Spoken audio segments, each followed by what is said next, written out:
Chapter 5. Mona Lisa.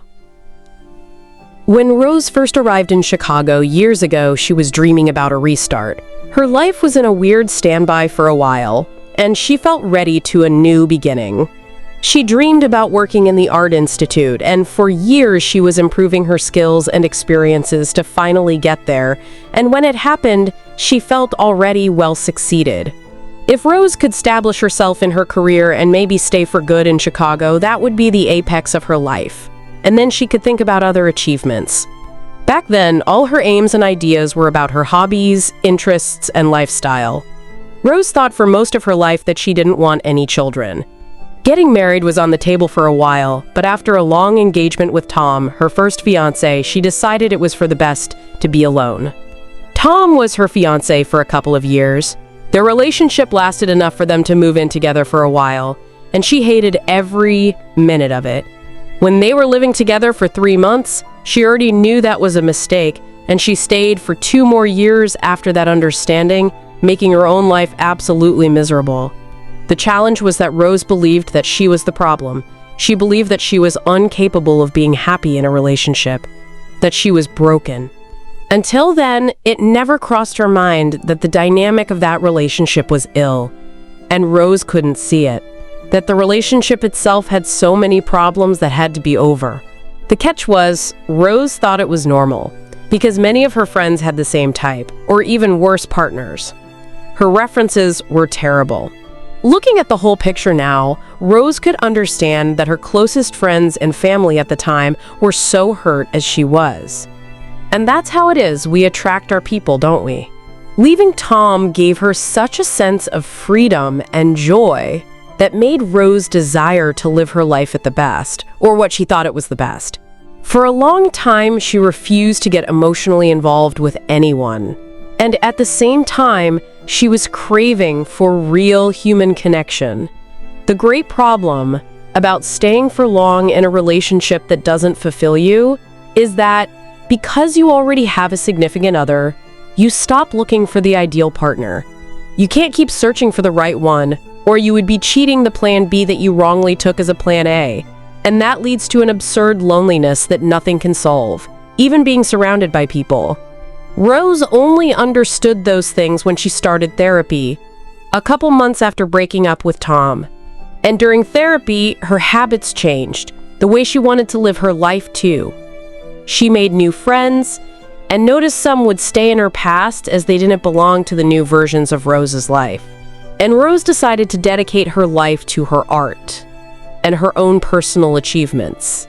But Rose's belief that she didn't fit in the place of a wife and a mother continued strong in her mind. Finally, she started having adventures in her romantic life. Rose was desired and felt powerful. She could have any man she wanted, but didn't keep them. Keeping her partners demanded an effort she wasn't willing to do anymore. To Rose, whenever they stay, they would try to pull her down, take her out of her place of self-love and acceptance, that they would never admit her being so strong, independent, and successful in her career, and with time, they would destroy her dreams and diminish her until she fit in with their tiny, ordinary life. That's how she felt with Tom, and became her understanding of relationships in general. And because that's what Rose believed, most men she attracted had exactly the expected behavior. Since she couldn't see anything different, she thought there wasn't whatever else out there. Until she met Alex. Rose arrived in Chicago in wintertime and went directly to Sienna's house. Sienna moved to Chicago 3 years before when Paul proposed to her, and she moved in with him. She was there for less than a week, looking for apartments to rent and move in. It was too messy to move with snow, so she just chose the easiest apartment to rent, closest to her work, and best monthly value, very practical. Just a few days after moving, she went out alone for the first time, to an Irish pub across her street to finally celebrate her new life and the job of her dreams. But that day was even more special than she could ever imagine. She was sitting alone in the bar when he came in, Alex. Her heartbeat raised and she started smiling uncontrollably as a teenager seeing her sweetheart. That was so weird but so pleasant at the same time, and they crossed looks. He noticed Rose smiling at him and approached her, sitting in the bar stool next to her. And after that night, her life was never the same again.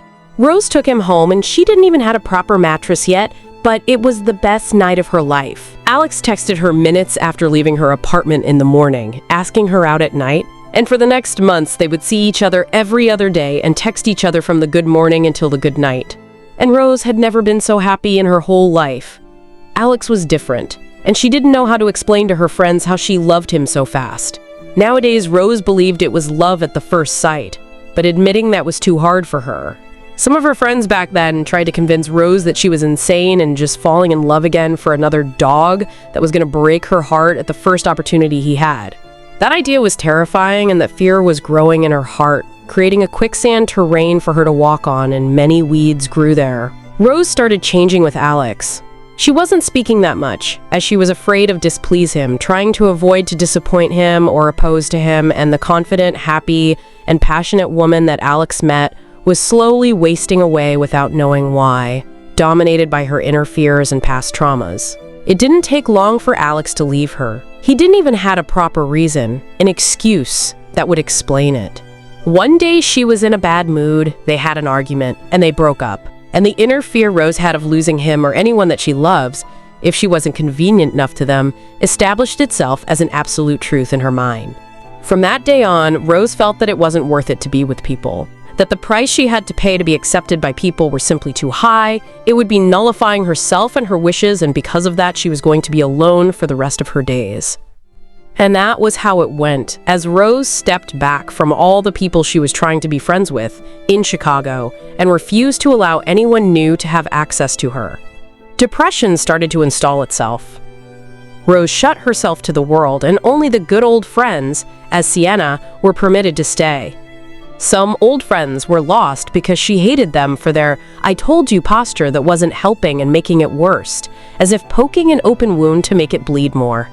Then Rose blamed them for losing Alex, when she understood in therapy all the paranoia that they were causing her in her healthy and happy relationship with him. But with time, she stopped blaming everyone else and started torturing herself with the regret of not controlling herself and her temper that day, for not telling him how much she loved him and insist for him to stay, because she didn't try to have a proper calm conversation with him later to make peace, as there was nothing wrong with their relationship, just a stupid, empty fight.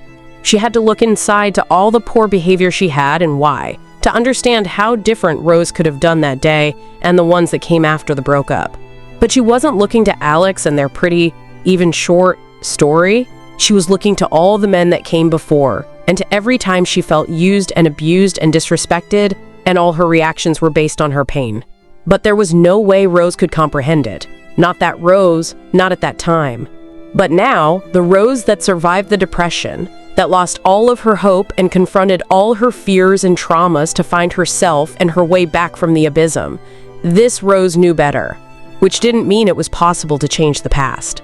She texted Alex a few times during all those years, and he never answered her. Rose didn't thought he would, but sometimes she had glimpses of hope. She hurt his feelings after they broke up, and she knew it. Rose felt she wasn't good enough for him to love her, so she wanted to show him that he wasn't special too, and she broke his heart. And it wasn't even a conscious decision. It's impressive how only hurt people can hurt others like that, because they know pain very well and how to use it.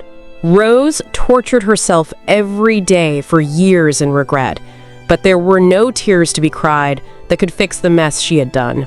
And it was so hard to get out from the dark places. After months, she decided to try to make friends again, but she simply couldn't let them in. So Rose believed that if she could love again, love someone else so deeply as she loves Alex, that maybe there was hope. She could have her family, the family she dreamed to have with him. She could try again. It wasn't her end. It had to be a way. Rose fought herself to stop thinking about Alex. To allow anyone to get into her life, she had to be emotionally available, right? But the great catch was she didn't want to. Rose never stopped wanting Alex. Her dreams about a happy life and family had face, name, and known address. Rose wanted Alex to be her partner for life, and she wanted to have his babies, no one else's. Every time she imagined herself with someone else, a sensation of self-pity took over her, as anyone else could be seen as enough or even good partners. but just consolation prizes. Something to fill the void, the hole that was left open, and maybe give Rose some sense of belonging, of purpose, a reason, whatever, to not give up.